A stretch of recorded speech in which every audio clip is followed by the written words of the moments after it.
Higit ay nagsimula na magkantahan. Igalaw ko namin bibig mo, kunyari alam mo din. Basta na cellphone, mag-text ka kung gusto mo.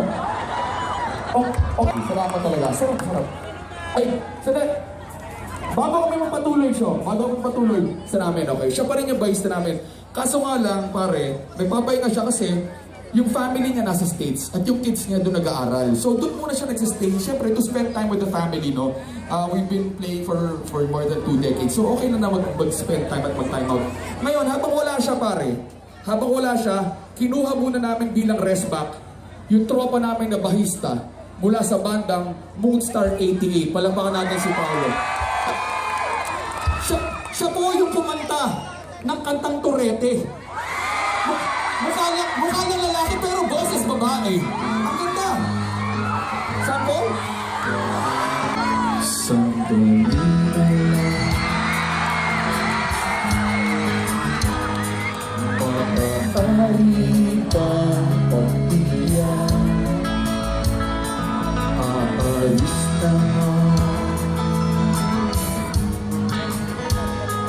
maaari pang hawakan ang iyong mga kamay. Sana ay maabot ang langit ang iyong mga ngiti. Sana ay masigit. Huwag ka mag-alala, di ko ipipilit sa'yo kahit na lipat ang isip ko'y turete sa'yo.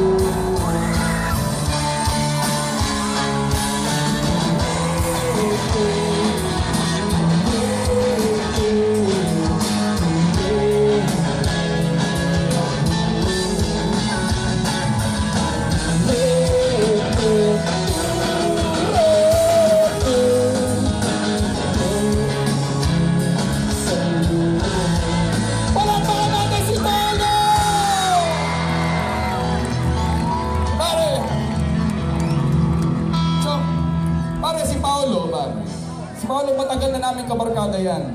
Sa katunayan, pare, nagsisimula pa lang parokya, kabarkada na namin siya. Kaklase namin siya ng kamikaze sa UP nung college kami. Tagal na lang, pare, 2 decades ago pa. So, kabarkada namin siya at kumbaga, sana huwag niyo mamasamay kung medyo aalalayan namin at pare, salamat. Thank you very much for jamming with Parokya ni Edgar. Huwag ka mahihiya sa amin. Magulo lang talaga kami minsan. Pero sana, huwag ka may tubig kami dito. Magpalamig ka naman ng konti. Baka nainitan. Opo, sarado. Ayaw bumukas.